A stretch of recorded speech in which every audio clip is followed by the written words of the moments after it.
She was just a kindergarten teacher from Atlanta, stranded in the rain, broken scooter, no one stopping. He was just a delivery rider with worn sneakers and tired eyes, or so she thought. What she didn't know was that the quiet man who bought her street food and listened like every word mattered was actually the heir to the most feared criminal dynasty in South Korea. He was running a test. She had no idea she was taking it, and by the time she found out, she had already given him everything. Like this video, drop your city in the comments and follow me to the very end, because this story is going to break you before it puts you back together. The rain came sideways that night. It didn't fall the way rain falls in Atlanta. Soft, warm, the kind that smells like wet grass and reminds you of summer. Seoul rain in October was a different animal entirely.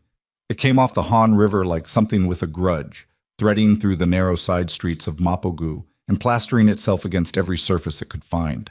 Awnings buckled, gutters ran black. The neon signs along the main drag bled their colors into the puddles below. Red and yellow and electric blue swirling together like something that couldn't decide what it wanted to be. Nia Hartwell stood in the middle of all of it and tried very hard not to cry. She was 28 years old, 5'4", and built in the way that her mother called blessed and her ex-boyfriend called a problem. She had a canvas tote bag slung over one shoulder, stuffed with finger paint, foam stickers, 27 laminated alphabet cards, and a bag of dried macaroni she'd been planning to use for a mosaic project with her kindergartners on Monday. The bag weighed approximately 11 pounds. Her right arm had gone numb somewhere around the second kilometer of pushing her scooter along the curb. The scooter itself was a 2019 Honda Cub in a color the dealer had called Pearl Mint, and that Nia had privately always thought looked more like old toothpaste. Right now it was leaning against a utility pole outside a closed dry cleaning shop. Its rear tire as flat as her patience, its engine making a sound like a sick cat every time she tried to restart it. She'd stopped trying 12 minutes ago. She had her phone out. She'd had it out for 20 minutes. Kakao Maps was telling her she was a 40-minute walk from her apartment in Seodamungu. Google Maps was telling her something different. Neither of them were offering to carry her craft supplies or her dignity. She'd tried calling her coworker Priya 3 times. Priya was not picking up. She'd opened the rideshare app and looked at the surge price and actually laughed out loud. A sharp, humorless sound that drew a look from a middle-aged woman hurrying past under an umbrella. The woman didn't stop. Nobody stopped. That was the thing about Seoul that Nia was still adjusting to, 14 months into her teaching contract. It wasn't unfriendly exactly. People weren't rude. But the city moved at a pace that didn't leave much room for other people's problems. And a foreign woman standing next to a broken scooter in the rain registered somewhere below background noise on the city's collective radar. She pulled her hood tighter and looked down the street. The rain was getting worse. She was trying to calculate whether she could afford the surge price. She could not really, not this week. Not after she'd sent $300 home to her mother for the water heater, when she heard the sound of a motorcycle engine slowing behind her. She didn't turn around immediately. She'd been in this city long enough to know that attention from strangers on empty side streets at night wasn't always the welcome kind. But the engine cut out, and then a voice said, in careful, accented English, "Your tire." She turned. He was straddling a delivery bike, one of the boxy utilitarian ones that the food courier apps used, with an insulated box strapped to the back that had the logo of some noodle restaurant on it.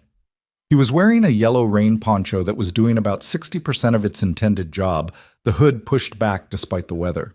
Underneath it, a face that was younger than she'd expected.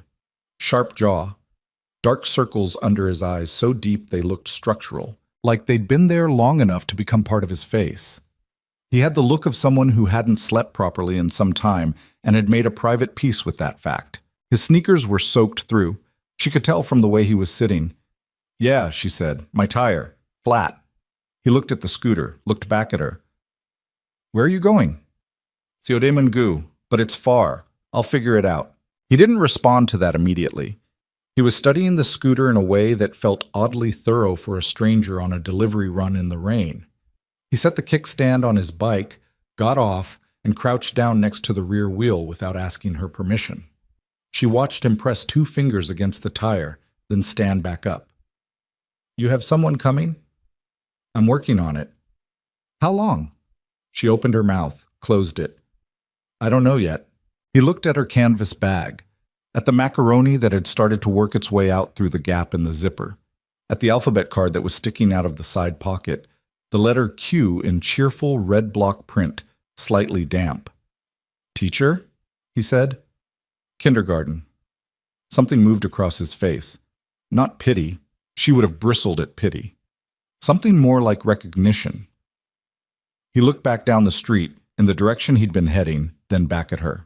"There's a Pojangmatcha 2 blocks," he said. "Open. You can wait inside, out of rain. I'm fine." "You're not fine," he said. Not unkindly, just as a factual statement. "You're wet and it's getting colder. Come. I'll buy you tteokbokki." She stared at him. "You don't have to do that." "I know." He said it simply, like it was obvious, and then he walked his delivery bike to the wall and locked it to a drain pipe with a chain that looked like it cost more than the bike, and started walking in the direction he'd pointed without looking back to see if she was following. She stood there for 3 seconds. Then she picked up her 11-pound bag and followed him. What? The Pojangmatcha was a 4-table tent operation run by a woman in her 60s who wore a yellow apron and moved with the kind of efficiency that comes from doing the same thing every night for 20 years. She barely looked up when they came in. She just pointed at the table closest to the propane heater and set 2 cups of fish cake broth down in front of them without being asked. Nia wrapped both hands around the cup and felt the warmth move up through her palms and into her wrists, and she exhaled for what felt like the first time since the tire went flat. The man had ordered tteokbokki. Real tteokbokki, not the tourist softened version they served at the place near her school. The kind with enough gochujang that it hit you in the throat on the first bite and made your eyes water on the second. He pushed the plate to the center of the table. "Eat," he said. "I'm not—" "You haven't eaten," he said. "Your hands are shaking." She looked at her hands. He was right. She hadn't noticed. She picked up a pair of chopsticks and took a piece of rice cake and chewed it, and felt the heat of it spread across her chest and didn't say anything for a moment. "I'm Nia," she said finally. "Jin," he said. "Jin Park." "You do deliveries?" "Tonight, yes." She waited for him to say more. He didn't.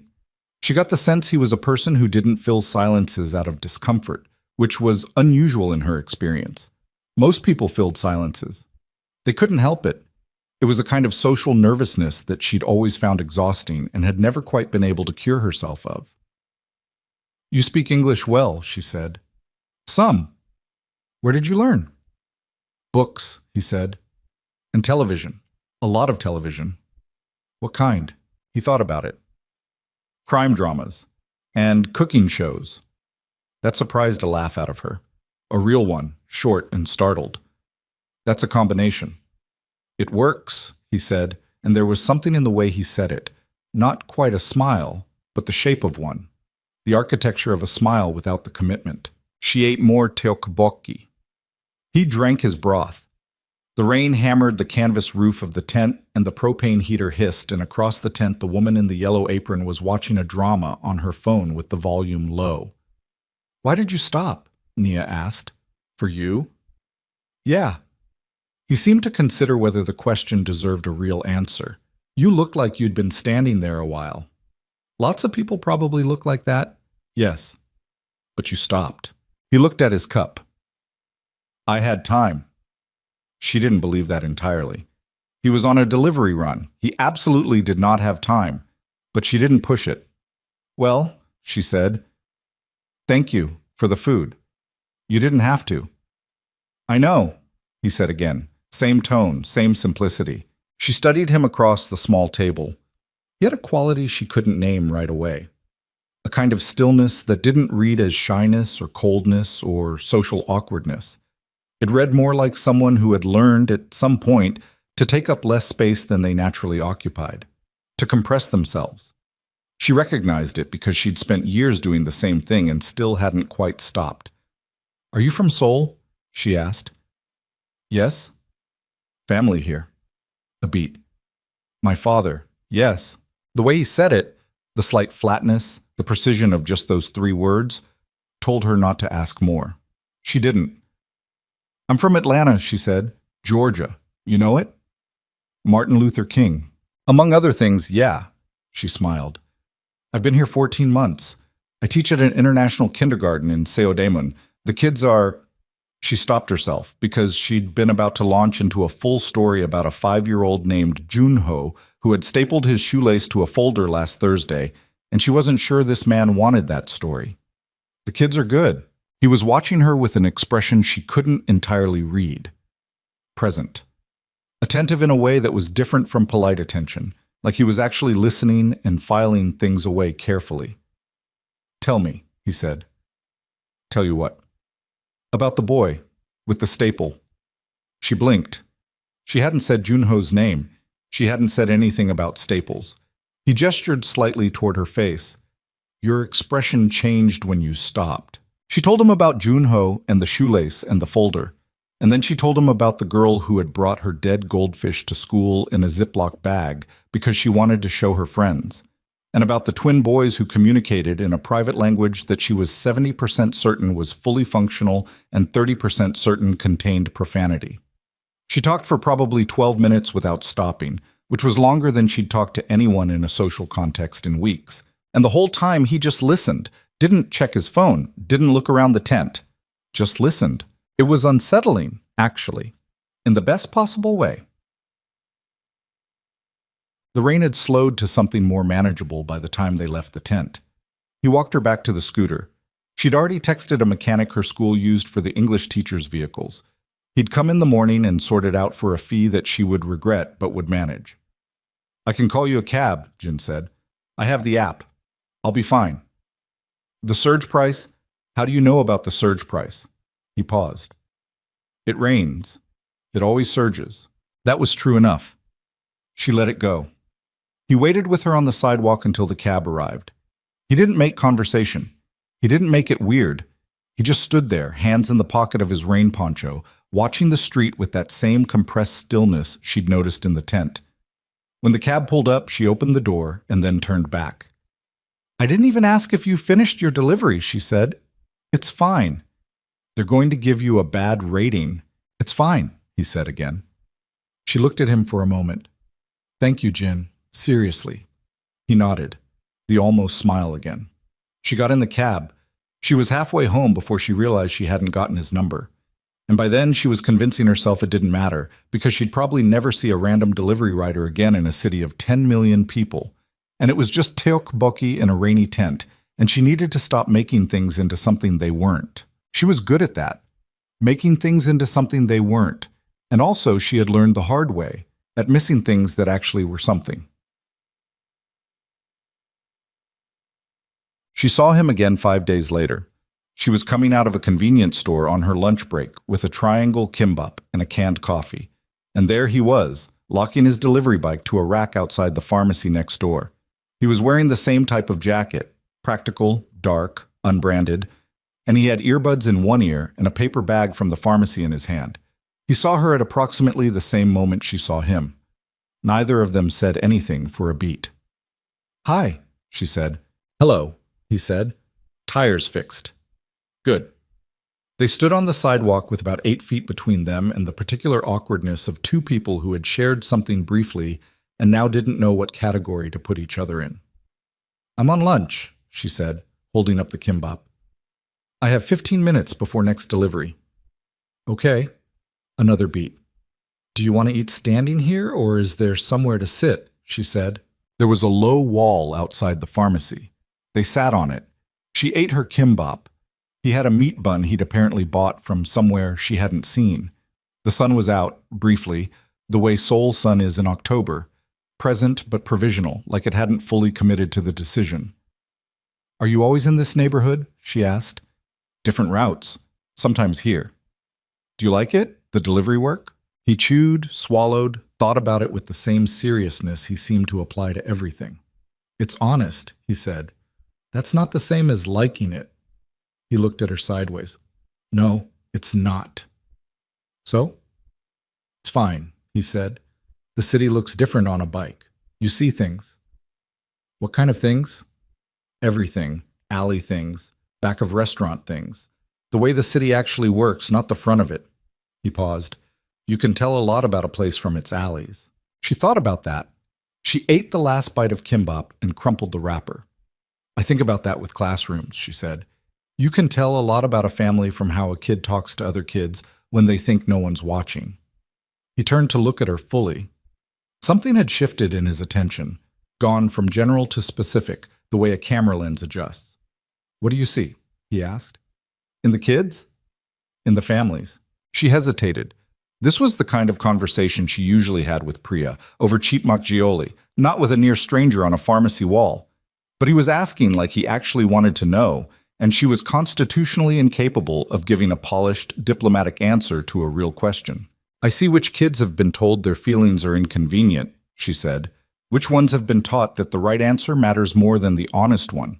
Which ones are already performing a version of themselves they think other people want? She stopped. Sorry, that got heavy. No, he said quietly. Keep going. She looked at him. There was something in his face she couldn't place. Not sadness exactly, but the residue of it, old and settled. Which ones are those? He asked. The ones performing.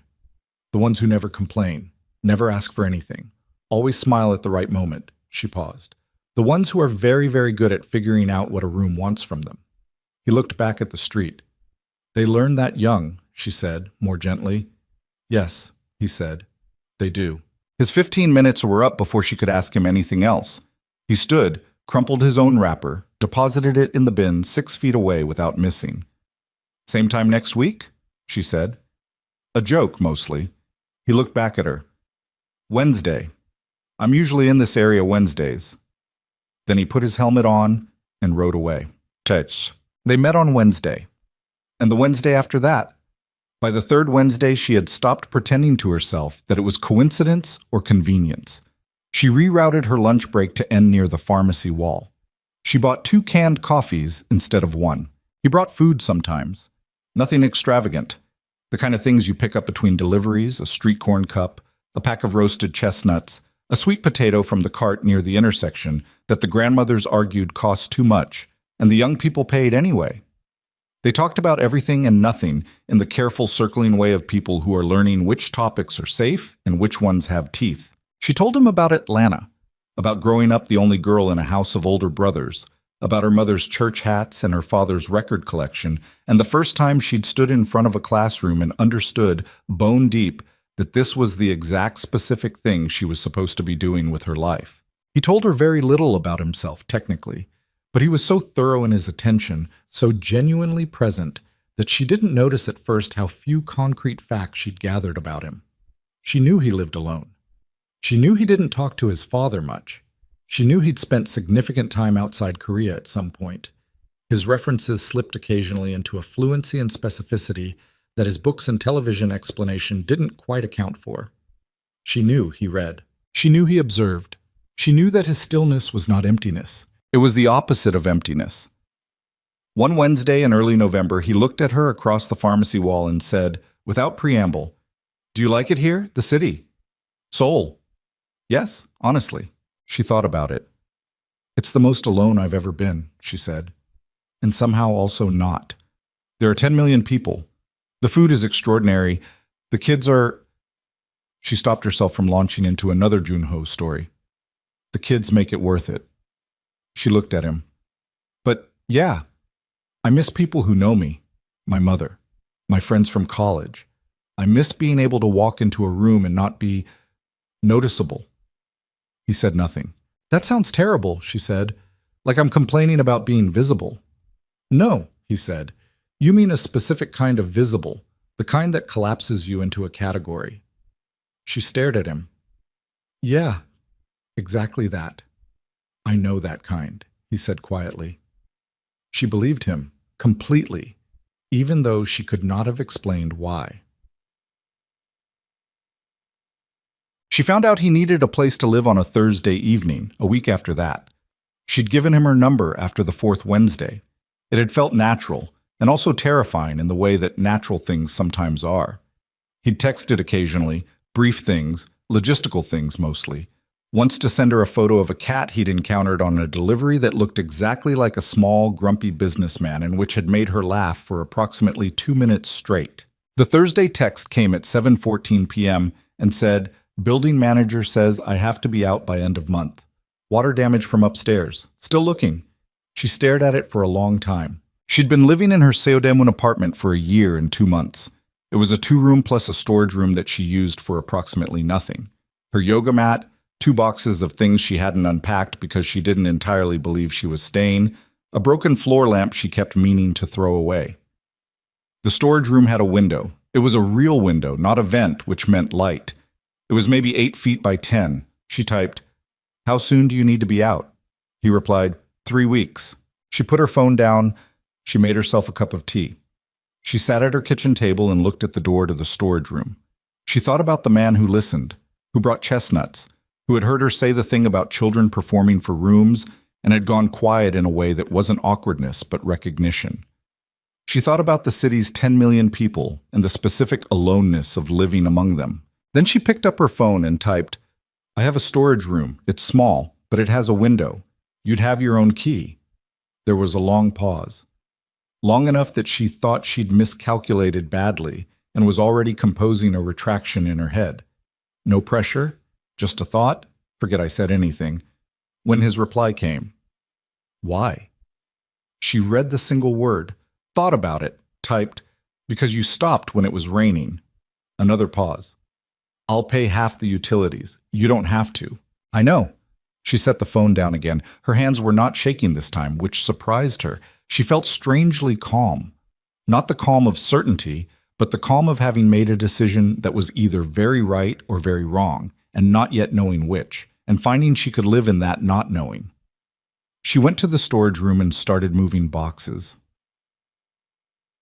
He arrived on a Saturday morning with 1 duffel bag, a backpack, and a box of books that he carried under one arm with the careful attention of someone transporting something irreplaceable.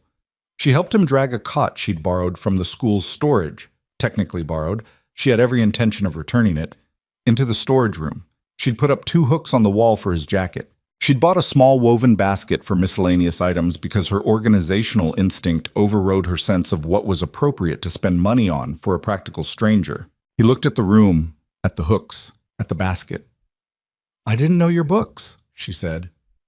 "I would have gotten a shelf." "This is enough," he said. He was quiet for a moment, looking at the window. Real light, gray November light coming through. "This is more than enough." She showed him where the extra towels were, showed him that the hot water took 11 seconds from cold and not to get impatient. Showed him the drawer she'd cleared in the kitchen. He watched each of these demonstrations with the full attention he brought to everything, committing them to memory. "House rules," she said. "Kitchen is shared. If you use the last of something, you replace it or you tell me. Dishes, same day. The internet password is on the router. It's my mother's cat's name." "What's the cat's name?" "Biscuit, capital B. 1 word. He looked at her, the almost smile. "Biscuit. She's a good cat." "I believe you." She went back to the kitchen to make lunch. He unpacked quietly, behind the door she'd left open, and she heard the soft sounds of a careful person organizing their few things in a small space, and felt something she didn't immediately name, something that felt, roughly, like the city getting slightly less large. November was cold in a way Atlanta cold never was.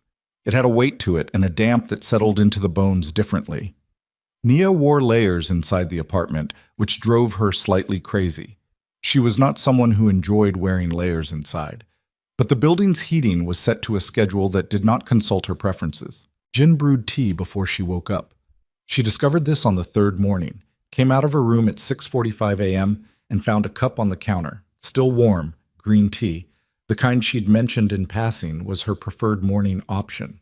She stood in the kitchen in her oversized Seoul National University sweatshirt that she'd bought from a vendor and had never attended, staring at the cup. He was already gone. Delivery started early. She drank the tea. It was exactly right, not too strong.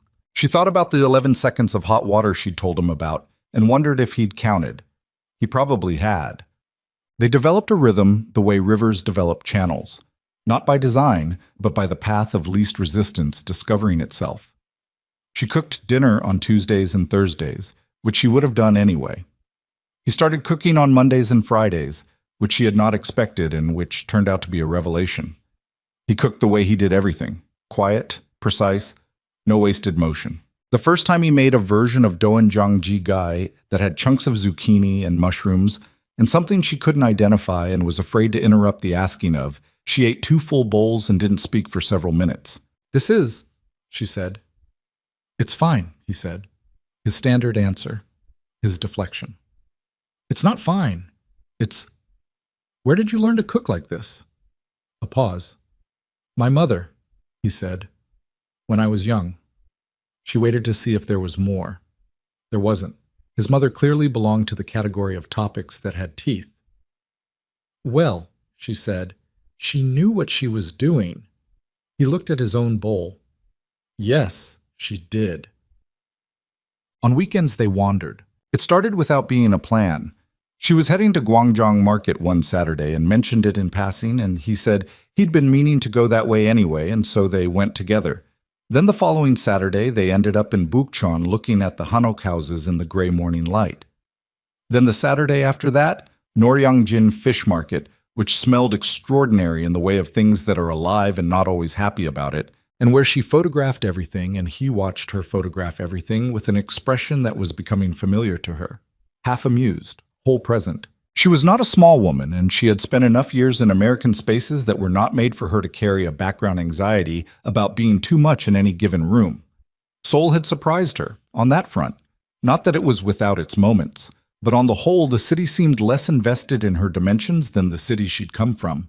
And in the outdoor markets, surrounded by the particular democratic chaos of Koreans shopping and arguing and haggling and eating, she found she moved differently, with something less held in. Jean noticed. "You're different outside," he said once. They were in Mangwon Market, and she'd just spent 7 minutes in enthusiastic, gesture-heavy conversation with a vendor about the correct way to select persimmons, despite sharing approximately 40 words of overlapping vocabulary. "What do you mean, different?" "More," he said, then seemed to decide that wasn't precise enough. "More of yourself." She considered this. "I'm the same everywhere. You compress yourself indoors, like you're taking up the right amount of space on purpose." She stopped walking. They were in the middle of the market aisle and people moved around them. "That's a very specific thing to notice," she said. He held her gaze. "You're specific," he said. "You're worth noticing specifically." She turned back to the persimmon vendor before her face could do whatever it was about to do. Dead. December arrived and the cold became serious. The apartment windows had a thin film of condensation in the mornings. She bought a space heater for the storage room without telling him, just installed it and left. He left a note on the counter. It said, "You didn't have to." And below that, after a space, "Thank you." She put the note in the kitchen drawer. She did not examine why. They watched television together on Friday nights. This had also not been planned. The first time it happened, she'd been watching a crime drama on her laptop at the kitchen table because her couch was better angled to the wall, and he'd come out of his room and said, without looking at the screen, "You're watching this wrong. From the beginning. Not episode 8. "I started in the middle," she said. "I can see that. I do that sometimes. Start in the middle." He got a glass of water and leaned against the counter. "Does it bother you, not knowing the beginning?" "You pick it up," she said. "You miss things. Or you get to make up what happened before. Fill it in yourself." She looked at him. "Sit down or go away. You're hovering." He sat down. They watched from episode 8. He did not tell her what she'd missed, which meant either he'd seen it before or he was taking her philosophy on board, and she didn't ask which. By the third Friday, it was simply what they did. She made popcorn, real popcorn, stovetop, with too much butter, which she considered non-negotiable. And he brought whatever he'd been reading so he had something for the commercial breaks, and they sat on her couch that was better angled to the wall and watched things in companionable, near silence. She told herself this was what good roommate situations felt like. She told herself this very firmly. The night it changed was a Friday in mid-December. They'd been watching and she'd fallen asleep somewhere in the 3rd episode.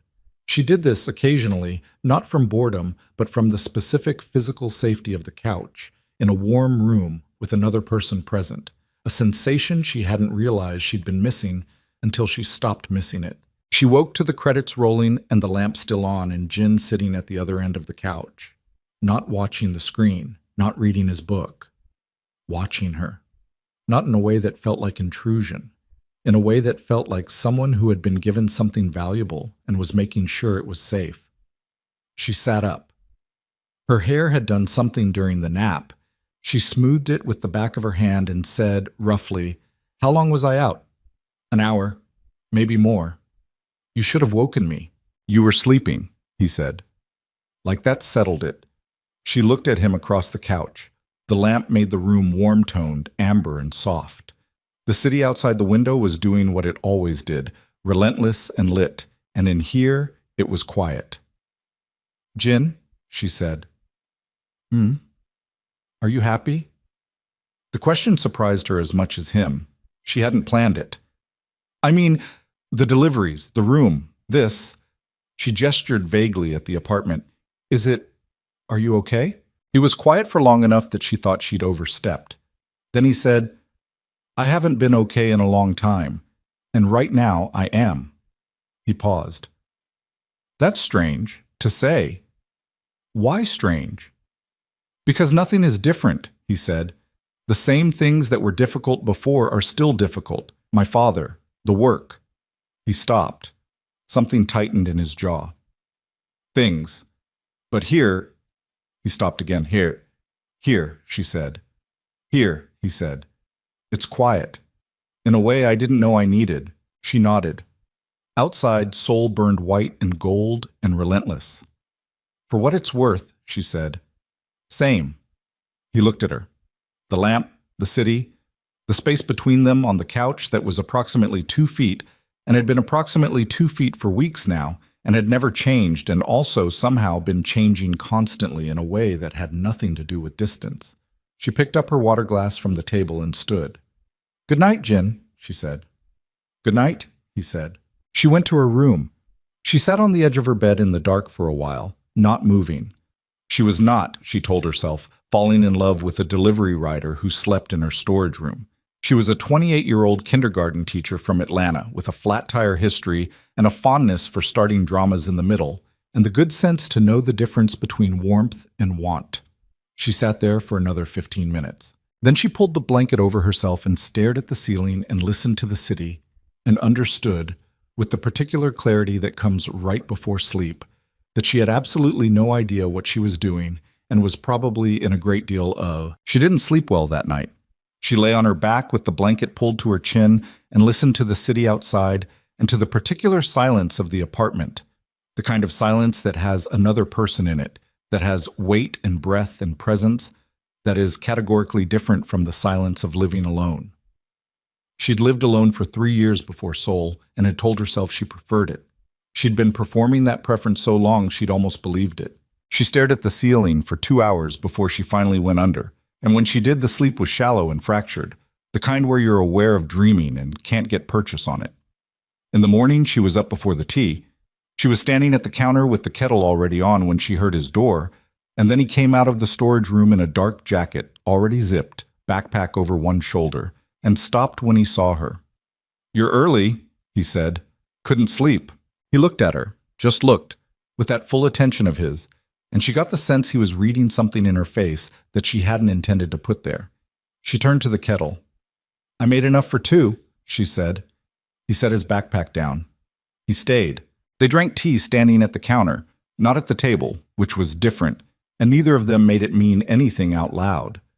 He had a delivery by 7. She had school at 8:15. The city was already running outside the window, gray and cold and purposeful. "Nia," he said. "Don't," she said. A beat. "You don't know what I was going to say." "No," she said, "but don't." He was quiet. She heard him breathe. One slow breath, controlled, the kind you take when you're deciding something. Then he picked up his backpack. "I'll be back late," he said. "Okay." He left. She stood at the counter and drank her tea and told herself this was manageable, that she was a grown woman with good judgment and a healthy relationship with reality, and she was not going to complicate the only stable thing she'd built in 14 months in this city over a couch and a lamp and 2 feet of charged air. She believed approximately 40% of this. December deepened. The city strung lights along every major street, and the department stores went extravagant with their window displays, and the street vendors started selling hotdog, and the smell of it, sweet, doughy, with that caramelized sugar center, hit her every morning on the walk to the subway and made her feel something complicated about being far from home at a time of year when being far from home had texture to it. She called her mother on a Sunday.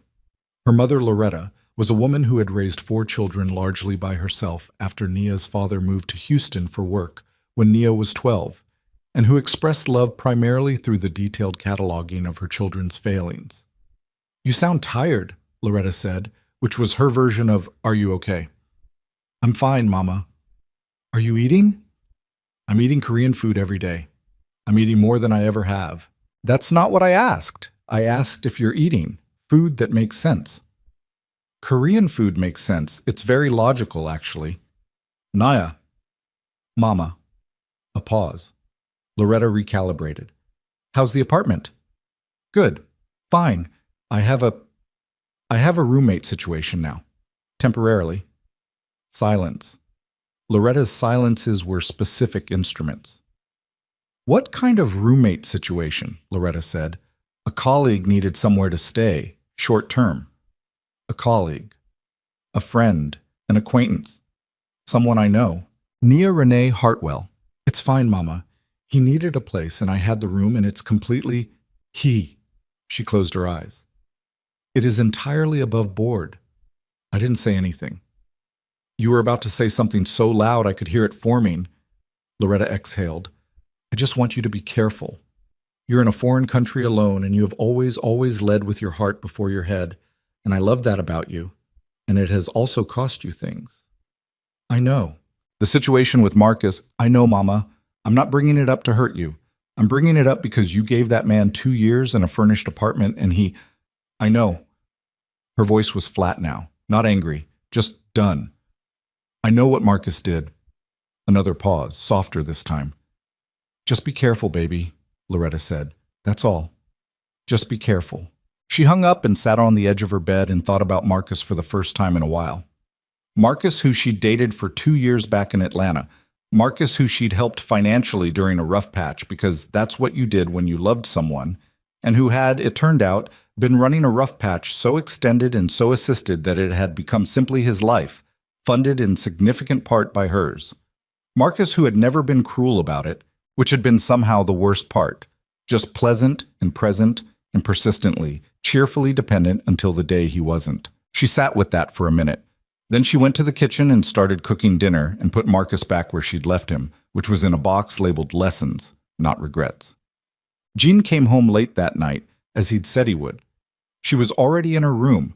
She heard him come in, heard the soft sounds of his routine, water running, the quiet close of the storage room door, the specific way he moved through the apartment without waking anything.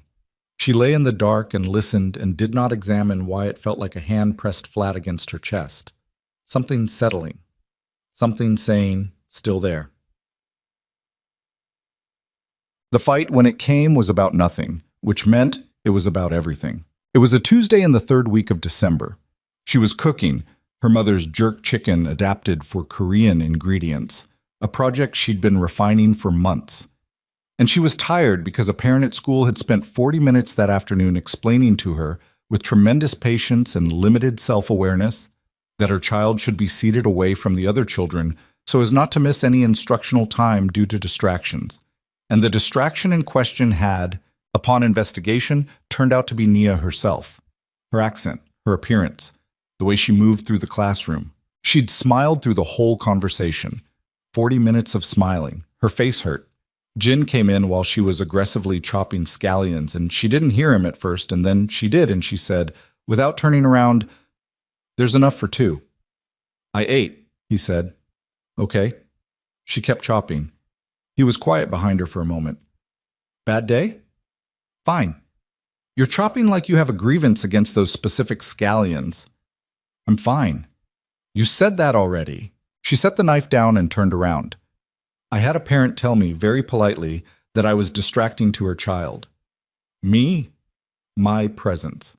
In the classroom that I run, that I have run for over a year." He said nothing. And I sat there, and I smiled, And I said I understood her concerns, and I would take them under advisement because that's what you do. That's what I do, because losing my composure in front of a parent accomplishes nothing, and I know that. I know how the world works, but I am so...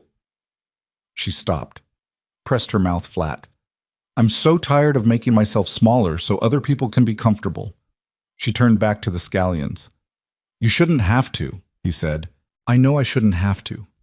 Her voice was sharper than she meant it. Knowing that doesn't make it not happen. I didn't mean, I know what you meant. She scooped the scallions into the pan. The oil hissed. I'm sorry. I'm taking it out on you, and it's not, take it out on me, he said. She looked at him over her shoulder. He was standing with his jacket still on, backpack still over one shoulder, and his face was open in a way she didn't see often. None of the usual compression. Just, I'm here. Use it. Don't do that, she said, and her voice had gone unsteady, which she hated. Do what? Be that. Be considerate. Like that. Right now. Why? Because I can't keep this at a distance if you keep doing that. Because I'm running out of room between what this is and what I want it to be, and the gap is getting dangerous. Because I'm trying to be angry, she said, and you're making it difficult. He set his backpack down. He crossed the kitchen. It was a small kitchen. 4 steps was crossing it. And he stood next to her at the stove, and he just stood there. Present. Not touching. Not performing comfort. Just adjacent. Taking up exactly the amount of space that helped. She stirred the pan. Her hand steadied. Her child, he said after a while. The one who was distracted. Minji. Yes. Is she a good student? She's brilliant. She's the first one finished with everything, and she spends the rest of the time drawing horses on the margins of her worksheets. And she is distracted by you. Apparently. Because you're interesting, he said. Simply. Because you're the most interesting thing in that room, and that girl has sense. Naya looked at the pan. She was not going to cry over jerk chicken. She refused. You don't know that, she said roughly. I know you, he said, just as simply. She let that sit. Let it land where it landed. The chicken needs 5 more minutes, she said. I'll set the table, he said. He did. They ate. She told him about Junho, who had progressed from stapling his shoelace to a folder to stapling a note to the classroom bulletin board that said, I like turtles in Korean, which she'd gotten help translating, and which she considered a genuine act of literary ambition. Jin listened and ate, and occasionally the almost smile became an actual one, brief, unguarded, real. She catalogued each instance without meaning to. He got a phone call late that night. She knew because she was up getting water at 11 p.m., and she heard his voice through the storage room door, low, controlled, but with a tension in it she'd never heard before. She wasn't trying to listen. She stood in the kitchen with her water glass, and his voice came through the door in Korean, clipped and minimal, and whatever the other person was saying on the line was clearly not minimal at all. She heard one phrase repeated twice. She didn't know all the words, but she knew enough to catch Abioji. Father. She went back to her room. She lay in the dark and thought about the way his face had gone when he'd mentioned his father that first time, back on the pharmacy wall. The specific flatness of those 3 words. My father. Yes, the practiced absence of expression, the kind you develop when a topic has drawn blood enough times that you've learned to approach it armored. She'd asked him once, carefully, about his family. He'd said, My father has expectations. I have a different understanding of what I should be. She'd pressed gently, and he'd said, It's complicated in a way that doesn't simplify well. And she'd let it go because some doors you recognize by the way they're set in their frames. But she lay there now and thought about Abeoji, said twice in a voice with a new frequency in it, and felt the first real unease move through her. Not fear. Unease. The low-grade awareness that she did not, in fact, know this man fully, that there were rooms in him she hadn't found, and some of those rooms had locks on the outside. She fell asleep telling herself it was none of her business. He was subdued for 3 days after the call.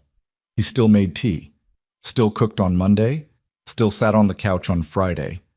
But the compression was back, and that quality of occupying precisely controlled space, and he was further inside himself than he'd been in weeks. She gave him room. She knew how to give room. She'd been given too little of it too often to not understand its value. On the fourth day, she came home to find him sitting at the kitchen table, not doing anything. No phone, no book, just sitting with his hands flat on the table and his eyes on the window. She put her bag down. "You want tea?" she said. Not a question. "Please," he said. She made it, set it in front of him, sat across the table. "You don't have to tell me," she said, "but I'm here, if you want to." He looked at his cup. "My father wants me to come home." "Home? To the family business, full time." He paused. I've been away from it, deliberately." "You don't want to." "I've spent 2 years trying to build an understanding of what I actually want, away from structure, from expectation." He stopped. "The delivery work, the room, none of it is—" He stopped again, and there was something careful in the stopping that she noticed. "I needed to understand something about myself, about what matters.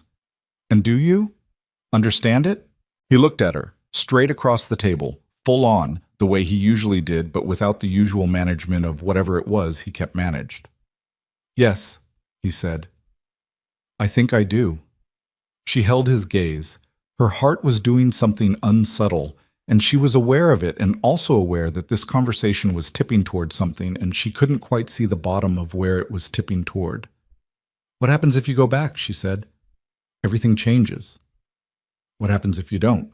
"My father is not a patient man," he said, "and I am the only heir." She sat with that. "How much time do you have?" "He's given me until the new year." He looked back at the window. January was 3 weeks away. "After that, he'll make decisions I won't be able to undo." "What kind of decisions?" A pause. "Business decisions," he said, and there was something in those 2 words that had weight in it she didn't quite have the context for. She studied his profile, the jaw, the dark circles that had deepened in the last 3 days, the hands flat on the table. "Jin," she said. "Whatever you decide, you know that's yours to decide, not his, yours." He turned back to her. Something moved through his eyes, quick and complicated and then gone. "It's not that simple," he said. "It rarely is," she said, "but that doesn't mean it's not true." He looked at her for a long moment. Then he picked up his tea, drank, set it down. "Stay through the new year," she said. "Whatever happens after, stay through the new year." He was quiet. "I'm not asking for anything," she said. "I just think you should have until January to finish whatever you came here to understand." He looked at her with an expression she'd never seen on his face before. Not the almost smile. Not the controlled attention. Something rawer than that. Something that looked like it cost him. "Nia," he said. "I know," she said, though she didn't exactly, but she knew the shape of it. Christmas Eve, she came home to find the apartment lit, not dramatically. He wasn't a dramatic person, but he'd found the string lights she kept in the hall closet since October and had strung them along the kitchen window and the edge of the bookshelf. And there was food on the table, real food, a full spread. Rice, braised short ribs, pickled vegetables, and a plate of something that turned out to be his attempt at cornbread, which was not quite right and was also the most touching thing she'd seen in years. She stood in the doorway with her coat still on. "You don't celebrate," she said. "You do," he said. She looked at the table, at the lights, at the cornbread that was slightly too dense and slightly too pale and absolutely correct in every way that mattered. "Jin, sit down," he said. "It's getting cold." She sat down. He sat across from her. They ate, and she told him about her family's Christmases. Her mother's cooking, her brother's arguments, the way her father used to call from Houston, and they'd pass the phone around the table and everyone would pretend that was the same as him being there. She talked, and he listened, and the string lights made the kitchen amber and warm. At some point she looked up and found him watching her with that new expression again, the one that cost him. "What?" she said. "Nothing," he said. "That's not nothing." He was quiet for a moment. "I want to tell you something," he said, "and I don't know how." She went still. "Okay." "Not tonight," he said. Soon, but I need to do it right. Is it bad? He looked at her. I don't know, he said. That depends on you. She held that. The string lights buzzed softly. Outside, Soul was doing what Soul did. Okay, she said. When you're ready. He nodded. He looked back at his plate. She picked up her fork and thought, whatever it is, I can handle it. She thought this with the specific confidence of someone who does not yet know what they are about to be asked to. She found out on a Tuesday. Not from him. That was the part that kept coming back to her in the days afterward. Not the revelation itself, not the scope of it, not the sheer architectural scale of what had been hidden from her, but the fact that she hadn't heard it from his mouth first. That after everything, after the tea and the cornbread and the string lights, and I want to tell you something, and I don't know how, after all of it, she'd found out from a stranger. It was Priya who sent the link. Priya, who taught third grade at the same school, and who had a habit of sending news articles the way some people sent memes, impulsively, without context, with a single line of commentary above. The line above this one said, "Wait, is this your roommate?" The article was from a Korean business publication, translated through an app into imperfect English. The headline was about succession, about a dynasty, about the only son of Kang Dae-hyun, known in certain circles, the article said, with the particular delicacy of journalists who understand what they are not saying, as a man of significant influence across multiple industries, some of them legitimate. There was a photograph. It was him. Different clothing, a suit, dark, fitted in a way that cost more than her monthly salary. And his hair was different, and he was standing next to a man who was older and broader and had a face like something that had been carved out of a decision rather than born, but it was him. The jaw, the eyes, the specific quality of stillness.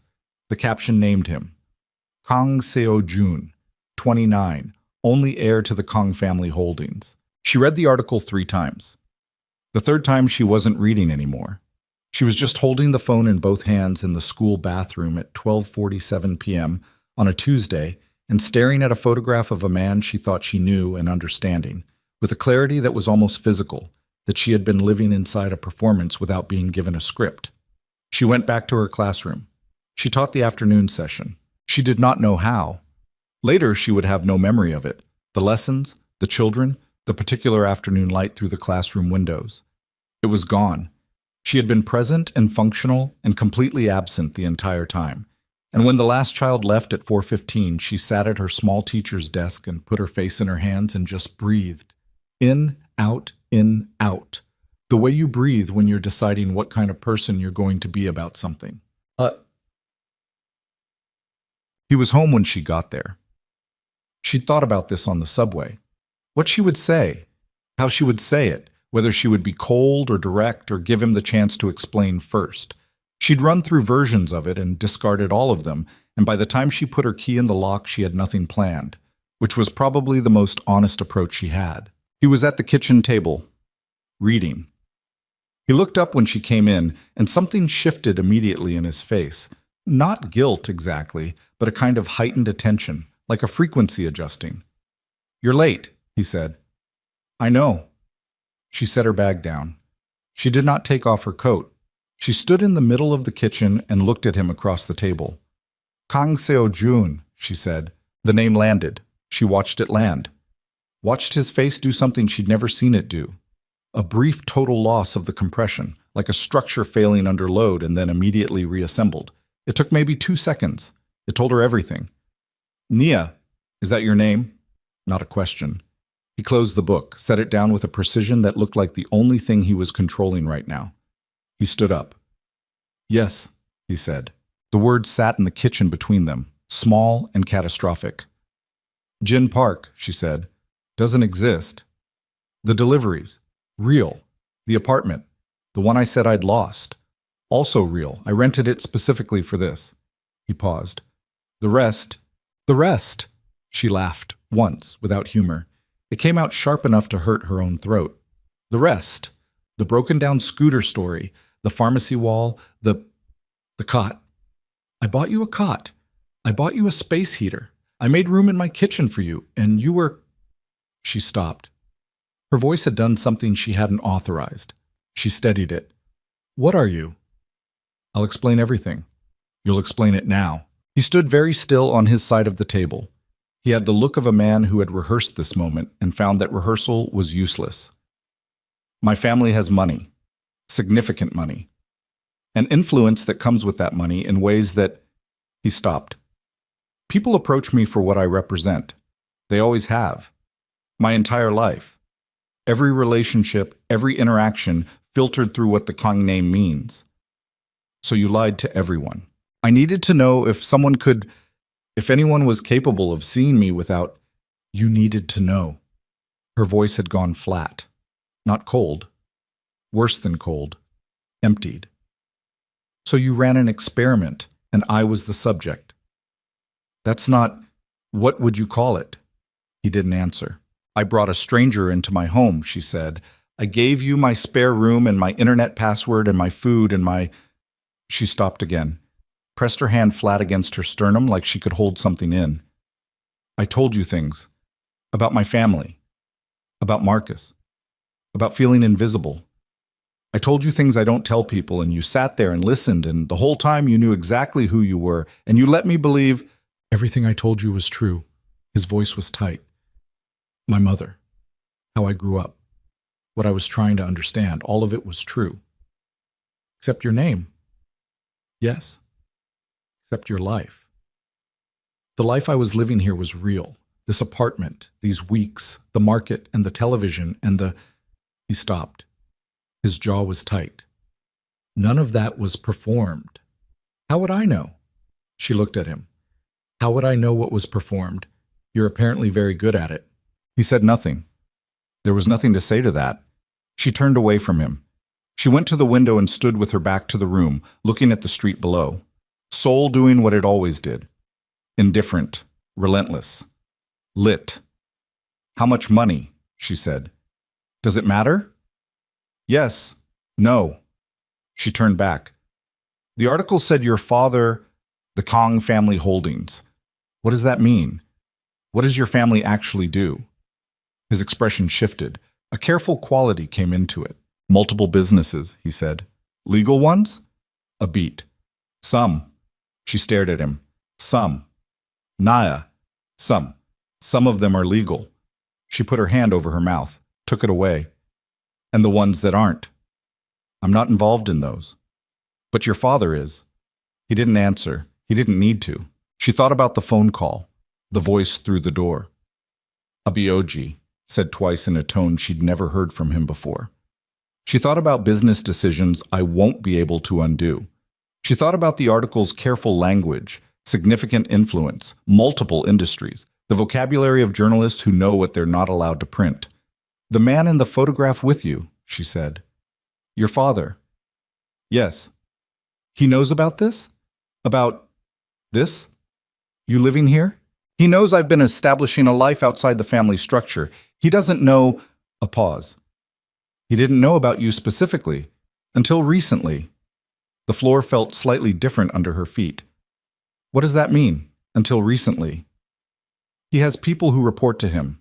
About me. His voice was careful now, measured. He became aware of you approximately 2 weeks ago. 2 weeks. She counted backward. The phone call. Abeoji, said twice in the night. He was calling to tell you, she said. The call. 3 weeks ago. He was telling you that he knew. Yes? And you didn't tell me. I was trying to... You were trying to control it, she said. You were going to tell me on your terms, when you'd figured out the right way to manage it, the same way you managed everything else. His silence confirmed it. She picked up her bag from the floor. Her hands were steady. She found that strange. The steadiness. She'd thought she would shake, but she felt instead a terrible clarity, the kind that comes when the noise stops and what's underneath is very quiet and very simple. I need you to leave, she said. Naya. Not permanently, I don't know, but tonight, right now, tonight, I need you to not be here. Where would I... You're the heir to a criminal empire, she said. I imagine you have options. He flinched. It was small and fast, and she almost missed it, and she didn't miss it. Please, he said, quietly. Just that. Don't! Her voice broke on the word. One clean break. And then she had it again. Don't do that right now. Don't be you right now, because I can't. She stopped. Started again. I trusted you completely. I let you in here and I trusted you without. I didn't ask for anything. I didn't perform for you. I didn't adjust myself. I was just myself, which is something I find hard enough without finding out that. Her throat closed. She opened it again by force. I need you to go. He looked at her for a long moment. She held his gaze because she was not going to look away. She refused. He picked up his jacket from the chair, his backpack from the hook by the door. He moved through the apartment in the quiet, careful way he always did, not waking anything, and she stood in the middle of the kitchen and did not watch him. She heard the door open, heard him pause. I didn't plan to. I didn't expect you, he said. His voice was rough in a way she'd never heard it. That's not an excuse. I know it's not. But I need you to know that whatever I came here looking for, I wasn't looking for you specifically, and I found you, and I didn't know what to do with that. And so I held on to it too long before Seo Jun. His real name, her voice steady. He stopped. Not tonight, she said. A long pause. Okay. The door closed.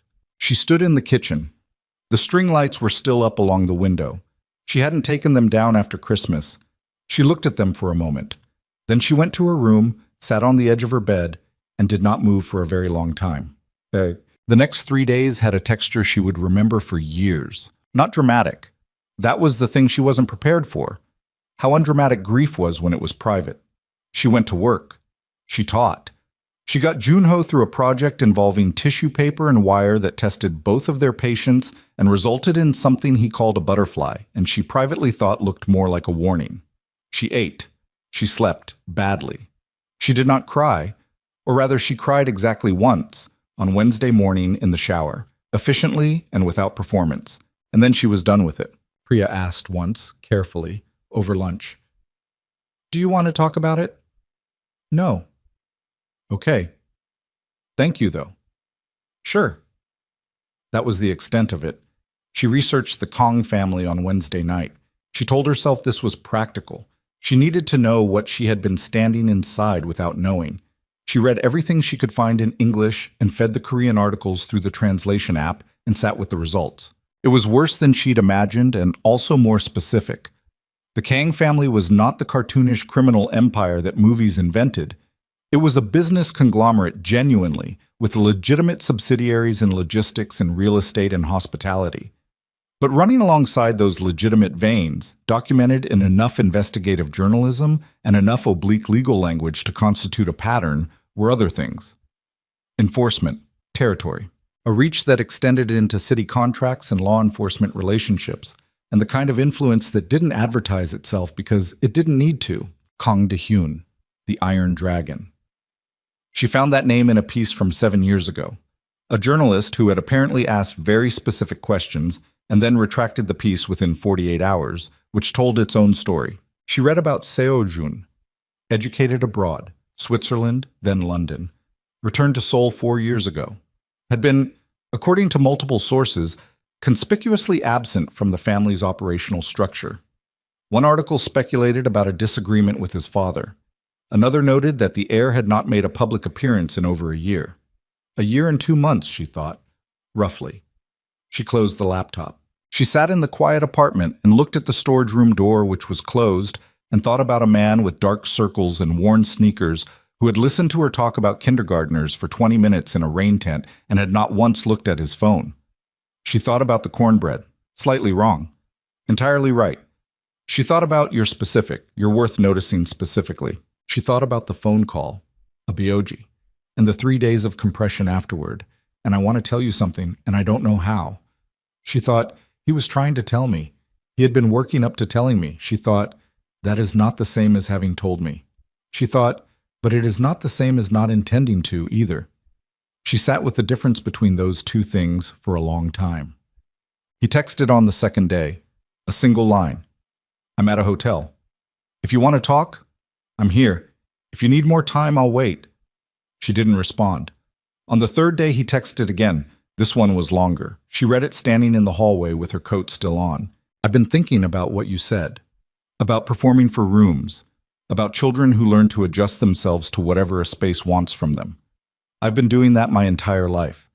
The experiment was the first time I'd ever tried to step out of it, to be in a situation where no one knew my name and see what remained. I understand that doesn't explain what I did to you. I'm not trying to make it explain it. I just want you to have all of it. All the context, not the managed version. She read it twice. 3 times. She put the phone in her pocket and stood in the hallway and looked at the storage room door. She thought about 2 feet of charged air on a couch in the dark. She thought about her mother saying, "You've always led with your heart before your head," and how that was true, and also how she had led with her head for 2 years with Marcus, and it had not protected her and had only made her smaller. She thought about what it meant that she was standing in her own hallway, in her own apartment, in a city that was not her city. And the thing she missed most right now was not Atlanta or her mother or her friends from college. She thought about what that meant. She took her phone out, stared at his message. Then she typed, "Tomorrow. Rooftop of the building, 7 p.m. Don't be late." She sent it before she could revise it. His reply came in 40 seconds. "I'll be there." She put the phone down and pressed her hands flat on the kitchen counter and breathed, slow and even, in the apartment that was too quiet. In a specific way, it hadn't been quiet before he came, and she had not acknowledged that until right now, standing in the kitchen, understanding that whatever she did tomorrow evening, she was doing it without a safety net because she had already, without quite deciding to, let this man past every perimeter she'd constructed since Marcus. And the question was not whether she was in this. She had been, for weeks. She'd been lying to herself about the distance. The question was what kind of woman she was going to be about it, and whether she had enough left in her after 3 days of quiet grief to stand on that roof and look at him and say the thing that was. She got to the rooftop at 6:52. She didn't know why she was early. She wasn't an early person. She told her students that punctuality was a form of respect and then routinely arrived at the staff room 30 seconds before the bell. But she climbed the 6 flights because the elevator in her building had been making a sound like a dying animal since November, and she didn't trust it with this particular evening, and she pushed through the rooftop door at 6:52 and stood in the cold January air and tried to remember how to be a person who knew what she was doing. Soul spread out below her in every direction. That was the thing about this rooftop. It had no aesthetic, no railing worth the name, nothing picturesque about it. It was utility. Water tanks, an HVAC unit, someone's dead potted plant. But the view was unobstructed, and at 7 in the evening in January, the city was doing its full performance. Every light, every highway. The Han River catching the glow from both banks and throwing it back doubled. She stood at the edge and breathed cold air and felt her heartbeat in her throat. She heard the door at 7:01. He looked different. Not dramatically. He was wearing dark clothing, practical jacket, the same quality of person she'd been living alongside for 2 months. But something had been stripped back in 3 days. The compression was gone, and what was underneath was rawer than she'd seen. He had the look of someone who had not slept in the specific way of people who chose not to, because sleeping felt like a concession. He stopped when he saw her, left a distance between them, 10 feet, maybe. He was reading her the way he always did, and she let him read. "You came," she said. "I said I would." She turned back to the city. He stayed where he was. She could hear him breathing. The cold air made it visible, small clouds, steady. "I'm not going to make a speech," she said. "I don't have one. I tried to write one in my head on the subway and it kept falling apart." "Okay. So I'm just going to say it." "Okay." She turned to face him. Her hands were in her pockets because she didn't know what to do with them otherwise. "I'm angry," she said. "I want you to understand that first. I'm still angry. About the name. About the weeks of managed information. About being an experiment. You weren't. Let me finish." He closed his mouth. "I'm angry and I'm also." She stopped. The city roared below them quietly. "I know the difference between the performance and the person. I've spent my career learning how to see it, and everything you showed me in that apartment, at that table, on that couch, I believe it. I believe it was real. That's not me being naive. That's me being someone who has been trained to recognize what genuine attention looks like versus performed attention, And they are not the same thing, and you were... Her throat tightened. She pushed through it. You were real. In there. Whatever else is true, that was real. By Mama Sim. He was very still. But I need you to understand what you did, she said. Not abstractly, specifically. You watched me be unguarded. You let me tell you things I don't tell people. You let me care about you without the information I needed to make an informed choice about whether to do that. And that's a violation. Even if everything you felt was genuine, you took the choice away from me. Yes, he said. His voice was low. I did. And I need to know why. She stepped closer. Not all the way. They still had distance between them, but she crossed half of it. Not the explanation you've rehearsed. The real one. Why didn't you tell me before I was too far into... Because I was afraid, he said. She stopped. Every time I came close, he exhaled, a rough sound. Every time I nearly said it, I looked at what we had. In there. What you'd built in that apartment, what we'd built.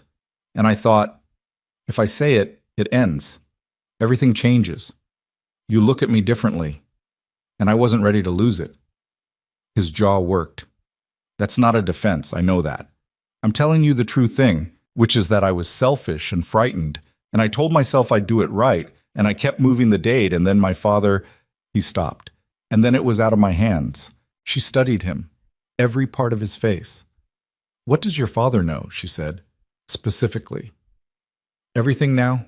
Your name, your school, your apartment? His voice was careful. He had you looked into when he found out you existed. The cold on her skin got specific. Looked into. Background, history. He does it with everyone who enters. He stopped. With everyone connected to the family. I'm not connected to your family. You're connected to me. She held that. The rooftop wind moved between them. Is that a threat? She said. From him. No. Fast. Certain. He doesn't... It's not a threat. It's information. He wants to meet you. He wants to... She stepped back. One step. Seojun, I know. Your father is... She dropped her voice, though there was no one within 6 floors of them. He runs a criminal organization. He runs a business conglomerate, with a criminal organization inside it. His silence. And he wants to meet me, she said. Yes? Why? Because I told him. He looked at her directly. 3 days ago. I called him back and I told him everything. The real version. Not the managed one. His eyes didn't leave hers. I told him that the experiment was over, that it had ended in a way I hadn't planned for, and that I was not coming back to the family structure on his timeline.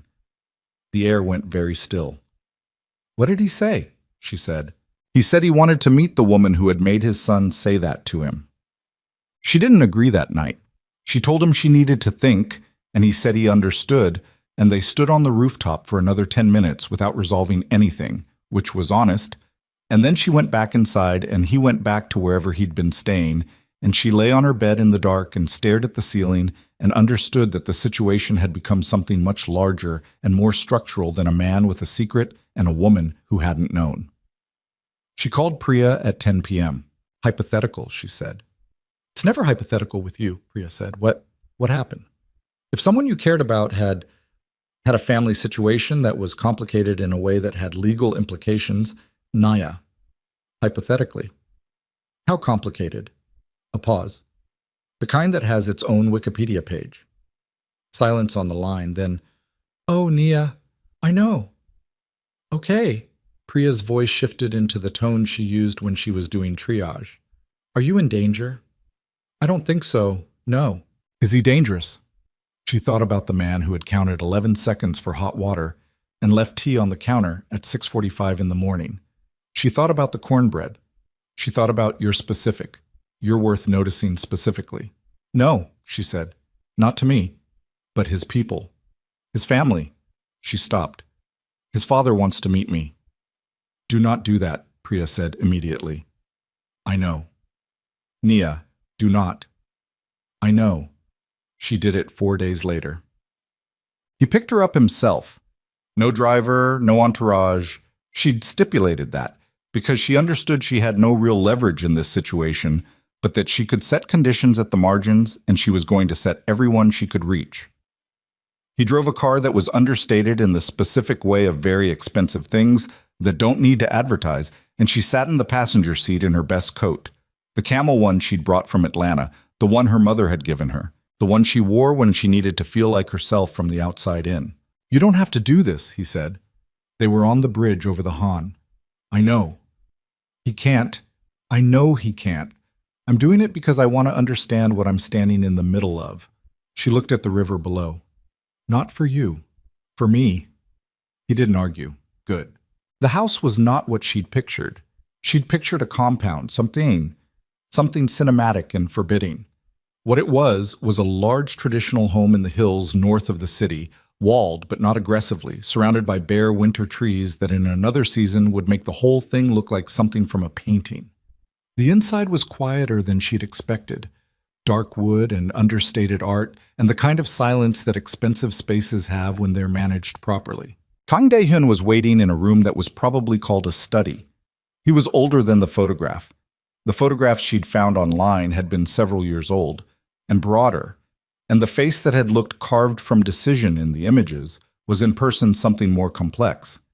He had Seo-jun's eyes, she noticed, the same specific quality of attention, like a frequency. He gestured to a chair. She sat. Seo-jun moved to stand to the side near the wall, not behind her, not next to her. The position of someone who had negotiated the room in advance and chosen a location that said something without saying it. Dae-hyun poured tea. He did it himself, which she suspected was deliberate. A choice about the register of the meeting. He said something in Korean. Seo-jun translated. He says, "Thank you for coming." "Tell him I almost didn't," she said. Seo-jun paused. Translated. Dae-hyun looked at her. Something moved in his face. Not quite amusement, but its older, more cautious cousin. He spoke again. "He asks what you know about the family." "Enough," she said. "More than his son intended me to." Translation. A pause from the old man, then more Korean. "He asks what you want." She looked at Dae-hyun directly. She had made a decision in the car that she would not look at Seo-jun during this conversation. This was between her and the source of gravity in this room. "Nothing," she said. "I don't want anything from your family. I want to understand what my continued association with your son means, practically. What it costs. Who it puts at risk." Translation. A long pause this time. Dae-hyun set down his teacup. He spoke at length. She waited for the translation. Seo-jun's voice was controlled. He says that his son spent 2 years trying to escape something he cannot escape. He says that the family name is not a cage, it's a structure, and every person connected to that structure is protected by it. A pause. And also accountable to it. "What does accountable mean?" she said.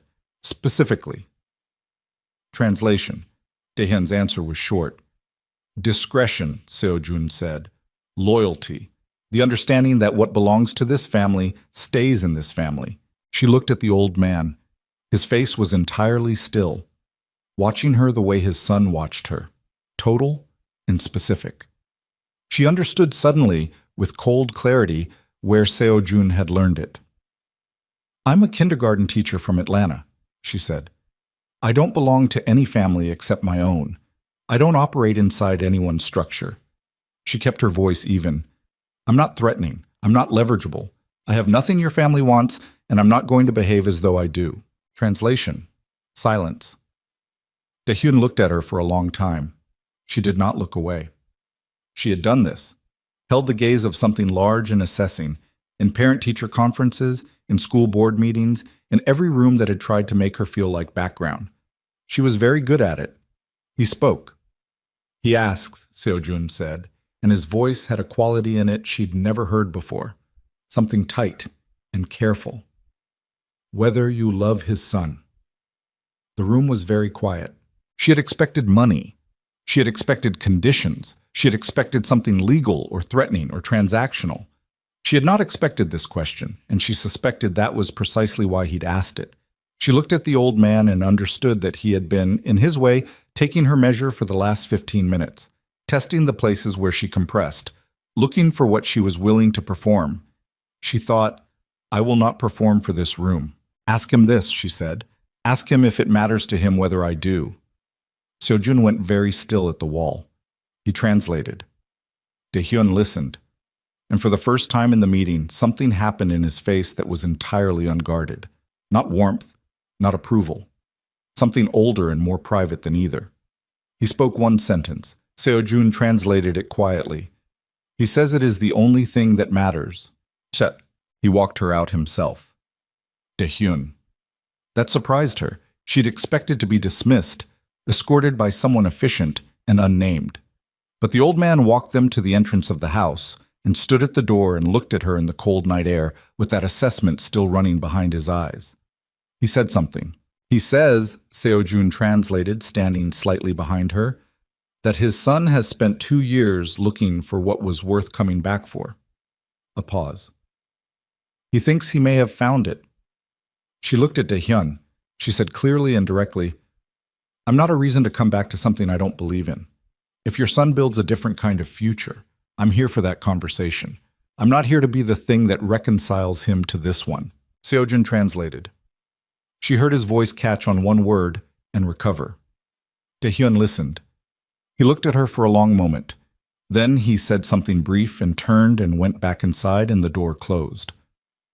What did he say? She said. Seojun was quiet for a moment. They were standing on the path outside the house in the dark, and she could hear him breathing. He said, Seojun said slowly, good. She's not here to impress me. Another pause. And then he said, she'll do. She stood on the path and looked at the closed door. She'll do, she repeated. From my father, Seojun said. That's... I know. She turned to him, his face in the dark, close enough. It doesn't change anything, not between us. His approval doesn't... That's not the thing that needs to be resolved. I know. What needs to be resolved is you, she said. What you're going to do. Who you're going to be. Not for him, and not for me. For yourself. Her voice was steady, but her hands were not... She could feel them, just barely, at the edges of her control. Because I cannot be someone's reason. I won't be. I've done that, and it hollows you out, and I am not... She stopped. I am not going to hollow out for anyone, not again. He stepped closer. One step. They were 3 feet apart now in the cold dark outside his father's house, with the city glowing somewhere below the hills, and her heartbeat in her ears, and everything they had not said for 2 months taking up all the air between them. I'm not asking you to be a reason, he said. I'm asking you to stay, while I figure out how to be someone worth staying for. She looked at him, every part of his face, the jaw, the eyes that had come from his father and been made into something different, the dark circles that were structural and permanent in his. That's not a small ask, she said. I know. I'm still angry. I know. And I don't know how long angry lasts. I'll wait, he said. However long. She stood in the cold and felt the weight of it, the whole of it, the lie and the man and the father in the house and the city below and the 13,000 kilometers between here and Atlanta, where her mother was probably watching television in her good chair, and the storage room with the real window, and the cot she'd borrowed from school, and the basket she'd bought without knowing why, and the tea that was never too strong. She was not a small woman, and she had spent enough of her life compressing herself into the shapes that other people found convenient. And she was so tired of it, she could have laid down on this path and not gotten up. And she was not going to do that again. She was going to stand exactly as large as she was. I have conditions, she said. He exhaled. Tell me. No more managed information. If something is happening in your world that touches mine, I know first, not after. Yes, I don't change. Not for your father, not for your family, not for whatever world you're trying to navigate. I am who I am, and if that's a problem, it's a problem we name immediately. Yes? And if you ever... Her voice dropped a register. If you ever run a version of me in your head where you know what's best for me to know and decide accordingly, that's the end. Full stop. Yes, he said. No hesitation. No negotiation. Yes to all of it. She looked at him. The city burned below them. January cold on everything. Her breath in small clouds between them and his breath, and the gap that was 3 feet and had always been changing without moving, and she thought, this is the part where a smaller version of me walks away and calls it wisdom. She thought, I have been small for long enough. She said, I have one more thing. Okay? The cornbread, she said. It was wrong, the texture. He blinked, a beat. I know. I'm going to show you how to make it right. Something broke open in his face. Not the almost smile, not the managed version, the real one, brief and unguarded and completely his, and it hit her somewhere below the sternum like a thing she hadn't braced for. Okay, he said, his voice rough. Okay, she said. She turned toward the car. He fell into step beside her, and they walked down the path in the cold dark, and she could feel the city below them and his presence beside her, and every unrepeatable, specific thing about this moment. And she was thinking about all of it when the phone in his pocket began to ring, and she felt him go still mid-step, and she looked at his face, and what she saw there stopped her completely because it was an expression she had never seen on him before. And it was not calm, and it was not managed, and it was... The phone rang 4 times before he answered it. She watched his face during those 4 rings, watched the expression she'd never seen before hold itself there. Not fear, because she didn't think this man processed danger as fear, but something adjacent to it, a kind of bracing, the way a structure prepares for load. He answered in Korean. His voice dropped to something flat and controlled that she recognized now as his register for things that cost him. He turned slightly away from her, not fully, not dismissively, just enough to create a private inch of space around the call, and she stood on the path outside his father's house and looked at the city below and listened to the half of a conversation she could hear and understood almost none of it except the tone. The tone was enough. He hung up after 90 seconds. He stood with the phone in his hand for a moment, not moving. Seo-jun. There's a situation, he said. What kind? He turned back to her. That face, fully unmanaged now, which she understood was its own kind of information. He didn't compress himself when things were actually serious. The compression was for ordinary life. For actual emergencies, he went completely still and completely present in a way that was almost frightening. My father's lawyer, he said. There are investigators. They've been building a case, not against my father directly, against the logistics subsidiary, but the way they've structured it, he stopped. It touches everything. If it moves forward the way they're intending, it doesn't stay contained to the subsidiary. She looked at him.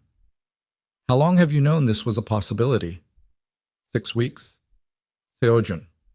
I was trying to manage it, she said. Flat. He absorbed that. Yes. She turned away from him, looked at the city again. The Han River from up here was a dark ribbon with light on both edges, and the bridges across it were lit like they were performing, and it was beautiful in the way of things that don't know or care that they're beautiful. Is your father in danger? She said. Potentially. The lawyers believe it's manageable, but it requires... Another pause. It requires decisions about how to respond, and my father will want me involved in those decisions. She turned back. Decisions about what? About how much to disclose. And to whom? And on what timeline? She held his gaze. Hers was very steady. I need you to say plainly what you're telling me. He held her gaze back. I'm telling you that I have to go inside and sit in a room with my father and his lawyers tonight, and that the decision they're going to make has implications I haven't fully mapped yet, and that I'm telling you this right now, immediately, on this path, because you gave me conditions 20 minutes ago, and I am not going to break the first one before we've even gotten back to the car. She looked at him for a long moment. Go, she said. I'll have someone drive you. I'll take the subway. Go. Nia, I'm not fragile, she said. Handle your situation. We'll talk when you're done. He looked at her with that open expression, the one that cost him. I don't know how long. I'll be there when you're done, she said. That's not a romantic gesture. That's just a fact. He nodded. Once. And then he went back inside and the door closed and she stood on the path alone with the city below her and her camel coat and her mother's voice in the back of her head saying, You've always led with your heart. And she thought, yes, and look how far it's gotten me. She went down the hill and found the subway station and rode home in the particular anonymous silence of public transit at night, surrounded by strangers with their own weights, and she felt among them in the way she sometimes did in this city. Not invisible, not performing, just present. Another person with a complicated evening, going home. Oh, he didn't come back that night, or the next morning. She went to work. She taught. Junho had developed a new obsession with paper airplanes, which she was redirecting, with mixed success, into a unit on aerodynamics that was probably above kindergarten curriculum level, but which Junho was absorbing with a focus that made her chest ache with something like pride. She ate lunch alone at her desk and looked at her phone and put it face down. He texted at 2 in the afternoon. Still in meetings. It's complicated. I'll explain everything tonight. She typed back, okay, and then deleted it and typed, take your time. I'm not going anywhere. And sent that instead because it was more true. He came to the apartment at 8:30 that evening, looking like someone had taken him apart and put him back together with slightly different instructions. Not disheveled. He was incapable of disheveled. It wasn't in his architecture, but stripped. Whatever internal scaffolding he maintained for public-facing hours had been used up. She let him in. She'd made soup. Nothing strategic, just soup. The kind of cooking she did when she needed her hands to be doing something. And she put a bowl in front of him and sat across the table and waited. He ate half the bowl before he spoke. My father is going to cooperate, he said, with the investigation. She went still. That's not what I expected you to say. It's not what I expected to say either. He looked at the bowl.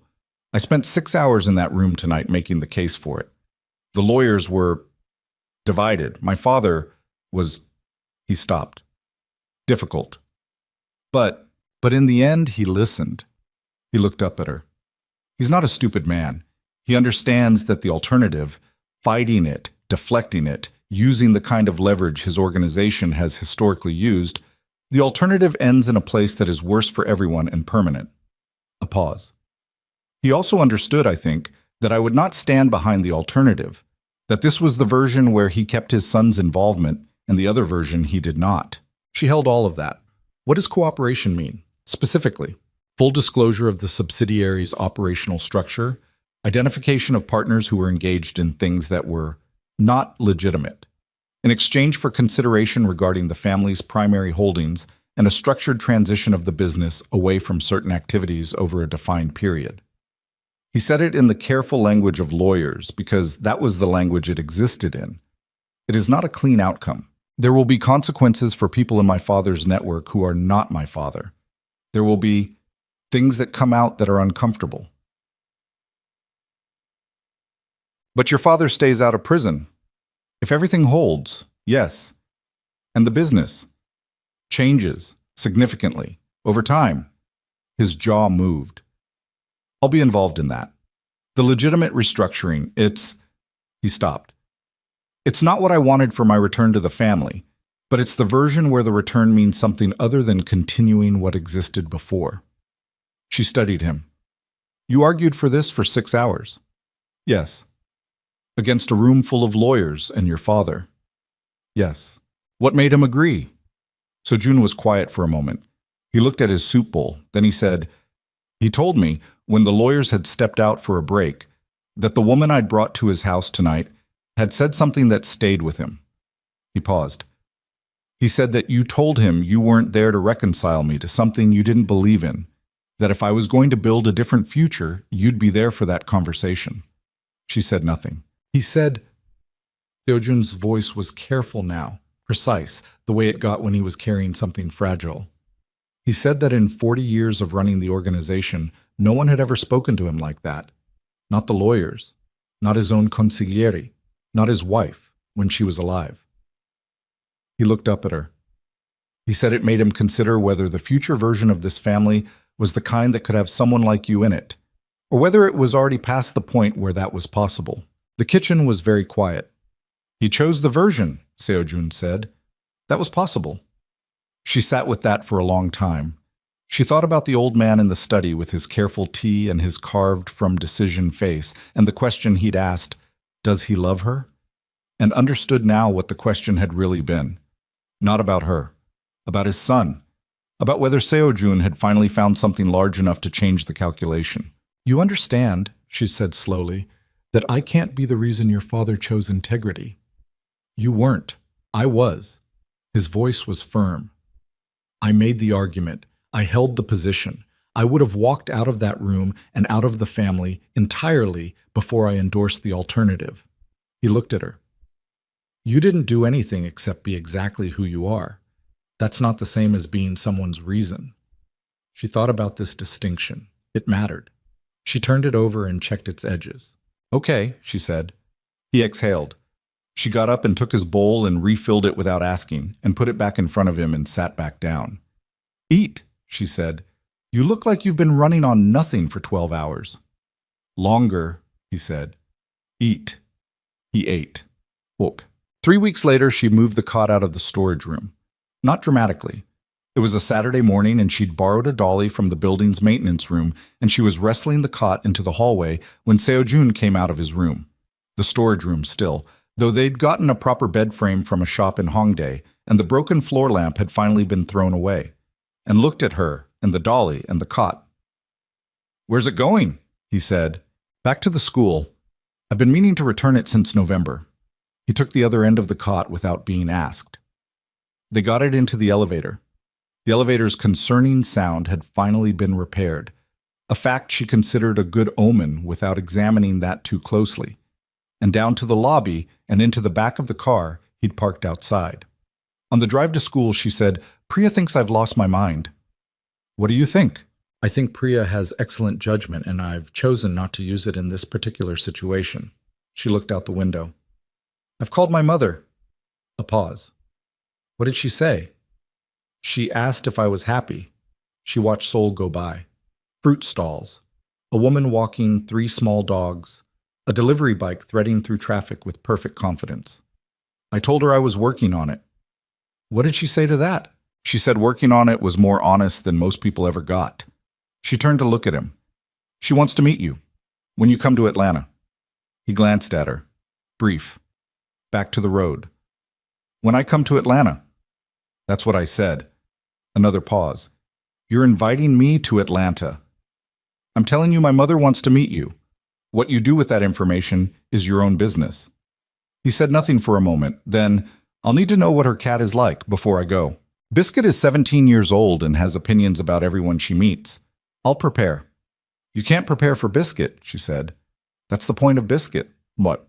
February came in cold and then broke early, the way Seoul springs sometimes do. Not gradually, but in a single decision. A Tuesday where the air was simply different, warmer, carrying something green underneath the cold that hadn't been there Monday.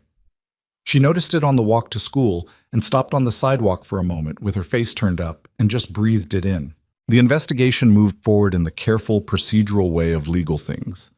There were lawyers, there were documents, there were conversations she was not part of and not meant to be part of, and Seo-jun kept her informed of the broad shape of it without burdening her with the granular weight of it, which was the correct balance, and they had arrived at it without negotiating it explicitly, which she took as a sign of something. His father called once, not to her, to Seo-jun, who told her about it afterward.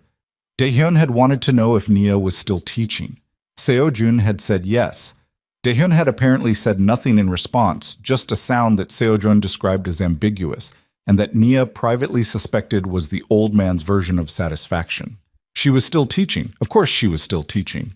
Yoonho had moved on from paper airplanes to an ambitious project involving a model of the solar system that he was constructing from styrofoam balls and had, without authorization, painted the classroom's spare table black to serve as the void of space. She had spent 20 minutes explaining the concept of permissions and another 20 minutes helping him finish the table, because it was actually very good, and she was not made of stone. She told Seo-jun about it at dinner, and he listened with the full attention he brought to every Junho story. And when she finished, he said, "What did you do about the table?" I called his mother and told her the table was a casualty of scientific inquiry and that we'd handle it. And his mother laughed for about 30 seconds and said Junho had done the same thing to their bathroom floor last month, and she was sorry, and also that she thought Junho was going to be an engineer. "Or an artist," Seo-jun said. or a very specific kind of person who makes everyone around them slightly crazy and also extremely fond of him, she said, which is its own category. He looked at her across the table. The apartment was warm. The string lights were still up along the kitchen window. She'd never taken them down and had stopped meaning to. Outside, the city was doing its thing. Nia, he said. I want to say something. She set her fork down, looked at him. Okay. He was quiet for a moment in the way he got quiet when he was choosing precision over speed. I spent 2 years running a test, he said, and the thing I didn't understand about the test was that I'd built it wrong. I thought the question was whether someone could love me without knowing my name, but that's not... He stopped, started again. That's not actually the hardest question. The hardest question is whether someone can love you after they know everything and still choose to stay. She held his gaze. I know what I did to you, he said. I know the shape of it. I know it cost you something to come back from, and I know I don't get to decide what it cost or whether the cost was worth it. That's yours. He paused. But I want you to know that whatever you've chosen to build here, I understand what it took, and I don't take it lightly, and I won't. She was quiet for a moment. The other women, she said, in the test, the ones who failed. He nodded once. They didn't fail, she said. That's not the right word for it. They just wanted something you happen to have. That's not a character flaw. That's just wanting things. She looked at her hands on the table. I didn't pass because I was better than them. I didn't even know I was being tested. She stopped. I just treated you like a person. Yes, he said quietly. You did. That should be the baseline, she said. Not the prize. I know. He held her gaze. I know that now. She looked at him across the table. This man with his father's eyes and his mother's cooking, and 2 years of deliberate invisibility and a storage room with a real window and dark circles that were structural and a face that only showed what it cost him to show it. This specific, complicated, costly man. The thing you wanted to tell me, she said. On Christmas Eve, before you figured out how. He nodded. Tell me now, she said. The right way. He looked at her for a long moment. The lamp, the string lights, the city outside the window that was neither of theirs and somehow both of theirs, and the spring underneath the cold that was coming whether or not anyone was ready for it. I love you, he said. No preamble, no architecture, just the words in their plainest form, set down on the table between them like something he'd been carrying a long way and was finally putting down. I loved you before I knew what to do with it, and I love you now that I know what it costs. And I will love you in whatever form you'll allow, with whatever conditions you set, for as long as you'll let me try. She sat with it. Let it land where it was meant to land. That's not a small thing to say, she said. No. I'm going to need you to show me, she said. Not once, consistently, over time. I know. And there will be days I'm still angry about the lie. I know. And your family is... She paused. A lot. I know. And my mother is going to interrogate you about your intentions for approximately 4 hours when we go to Atlanta. I know? And then, carefully, the real smile. The one that cost him. The one she'd been cataloging since October. I'll prepare. You can't prepare for my mother, she said. That's the point of my mother. He laughed. A real sound, short and unguarded, and it moved through the kitchen like something that had been waiting a long time for the room to be the right temperature for it. She looked at him laughing and felt something settle in her chest. Not the settling of resignation or compromise, but the settling of something that had been looking for its right position for a long time and had finally found it. Seojun, she said. He looked at her. Me too, she said, in case that wasn't clear. He held her gaze.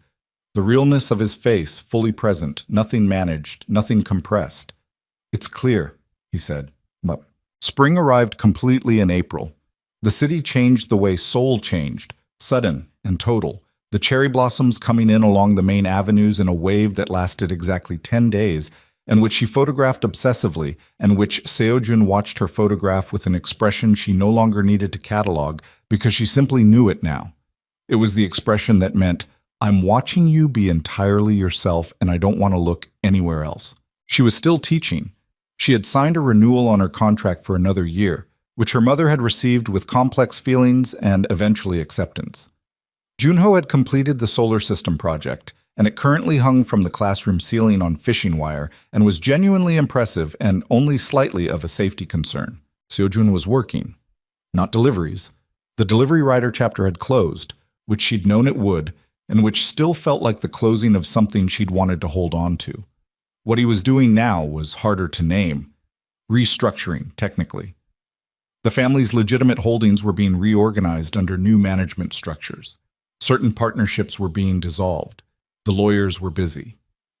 Daehyun was adapting, Seojun said, in the way of someone describing a geological process.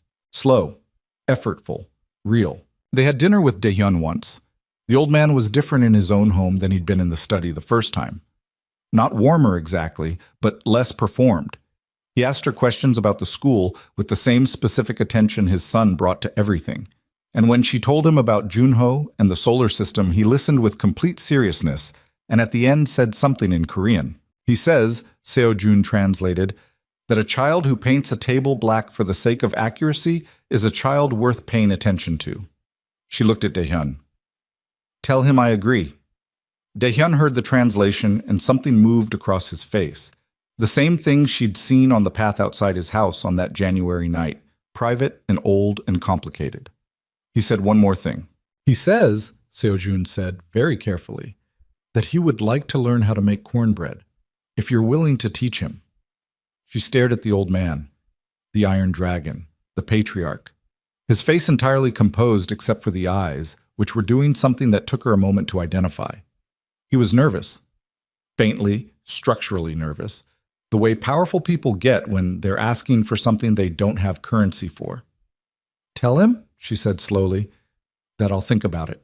Daehyun received the translation. He nodded once with great dignity and poured more tea. The rooftop again, on a warm April evening. She'd suggested it. He'd agreed without asking why, because he'd learned when not to ask why, which was one of the 100 small things they'd learned about each other in the months since October. The city was different in April.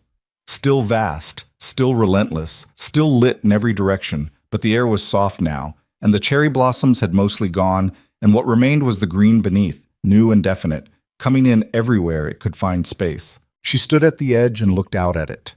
He stood beside her, close enough that their shoulders were almost touching. Not quite. The 2 inches between them were chosen and comfortable, which was different from the 2 feet on the couch that had been unchosen and charged. The other night, she said, one of my students asked me what I wanted to be when I grew up.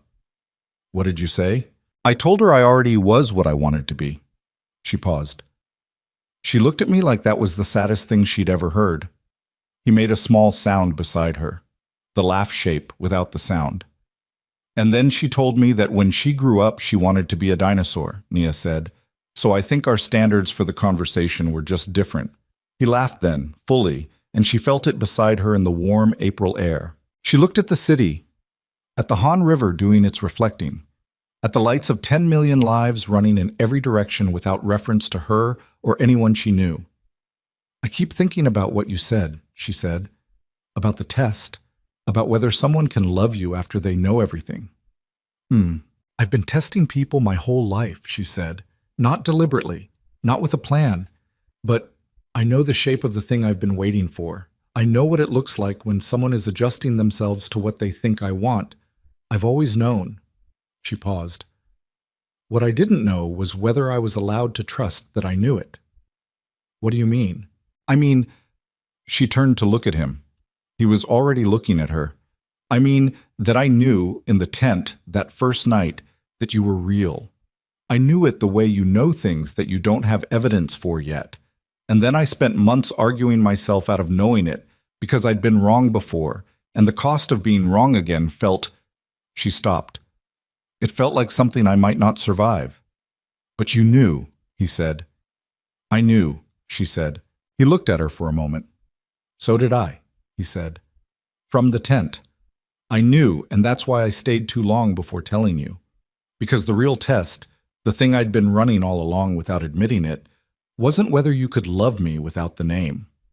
It was whether I was capable of being loved at all, without the performance, without the name and the structure and everything my father built around me.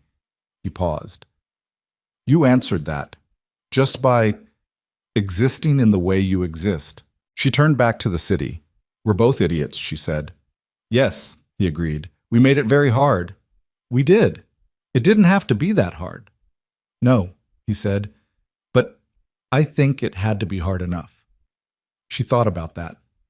The scooter and the rain and the tent and the pharmaceuticals and the wall and the tea on the counter and the Christmas lights and the cornbread and the rooftop and the phone call and his father's house and the soup and the spring underneath the cold. Hard enough. Yes, exactly hard enough to mean something and not so hard it couldn't be survived. She felt his hand beside hers on the railing. Not taking her hand, just present, close enough. She turned her hand over. He took it. They stood on the rooftop of her building in Seodaemungu on a warm April evening, with the city in every direction and the Han River below and the sky doing what Seoul skies did in spring, purple at the edges and deep blue overhead and the first stars coming in from the east. And neither of them spoke. There was nothing left that needed saying tonight. There were things ahead. Atlanta and her mother's 4-hour interrogation and Daehyun's cornbread lesson, and lawyers and restructuring, and the long, slow work of building something different from the ground up. And the 10,000 ordinary Tuesday evenings that would be the actual substance of whatever this was. There were Junhos ahead. There were fights they hadn't had yet. There were the things you discover about a person in the second year that the first year doesn't show you. All of that was ahead. Right now there was the city and the spring air and his hand in hers, warm and specific and chosen. She had not come to Seoul looking for this. She had come looking for a classroom and a year abroad and some version of herself that existed outside the context of everyone who already knew her. She had found the classroom. She had found the year, which had become more than a year. She had found the version of herself that moved differently in outdoor markets, and told the truth in rooms that were trying to make her small, and offered her spare room to strangers in the rain, and led, still and always, and without apology, with her heart. She had found that version. She had not been looking for a man with a secret and a father like a geological event and dark circles and an almost smile and a capacity for attention so specific and complete that it changed what it felt like to be in a room. She had not been looking for him. She had found him anyway. Below them, Seoul ran in every direction, enormous and indifferent and fully alive, and above it 2 people stood on a utility rooftop with water tanks and a dead potted plant, and a view that went on forever, holding hands in the dark, neither of them looking away.